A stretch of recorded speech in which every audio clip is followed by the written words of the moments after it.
When I envision how this program is supposed to work, I will think of Aliya. When Aliya came to Gladney, she always desired to be adopted. She was committed to growing, and we saw that so much in her, is that she just committed and she did the work. CPS identified a family for Aliya, and we felt like they would be a good fit as well, and so that is how we started the process of her being adopted by the Unseths. 6 months ago, we were a 3-dog, 1-house, 1-kid family. And now we are a 3-dog, 1-cat, 2 kids, skateboarding, and volleyball, and all sorts of other stuff family. Is she gonna feel safe and at home here? And that was really the bottom line. If I wait till I'm ready, I'll never do it. Like, when are you ever really ready? This is our purpose, this is our goal. We want our girls to be in a forever family. That is what they deserve. These girls are so much more than the pieces of paper that have their history written down. They're so much more than their file. I'm just very excited to have a family, and I think that's what the biggest thing that everybody needs is a family.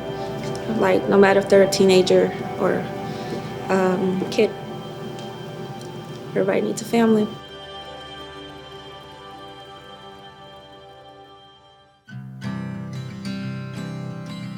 My name's Heather Rogers. I'm a licensed professional counselor in the state of Texas, and I am the supervisor here at the Gladney Home.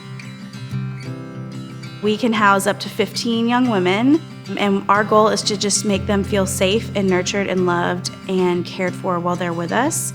We staff cases with CPS workers, and if a teenage girl is in foster care and she is available to be adopted, she can come live here, and we will work with her to, number one, meet all of her basic needs.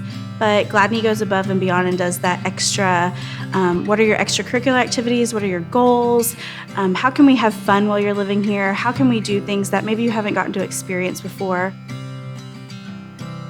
The people that were supposed to care for them and nurture them and love them and keep them safe were not able to do that or didn't do that for them. So many of the girls that end up in the Gladney Home have experienced, number one, a significant amount of trauma, but number two, that broken attachment from the people in their lives that were supposed to be their providers and be their safekeepers, and they didn't do that.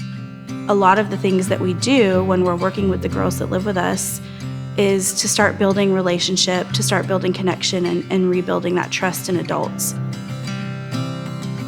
These girls that come to live with us are in foster care. They are legally available for adoption, and usually they are interested in adoption or want to be adopted. Our goal and what we do here is we get to know them, and we get to know them for who they are as a person.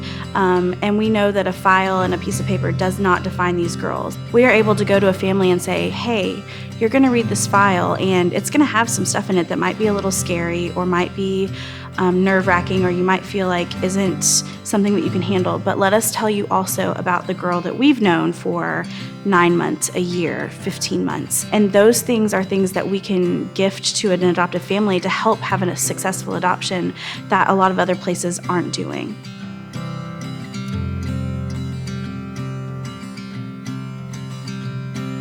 Aliya was one of our very first girls in the Gladney Home, and she is just a bright light and a ball of energy.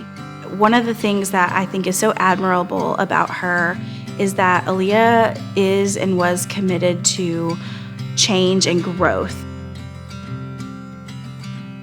When Aliya came to Gladney, she always desired to be adopted. That was something that she talked about and she was open to.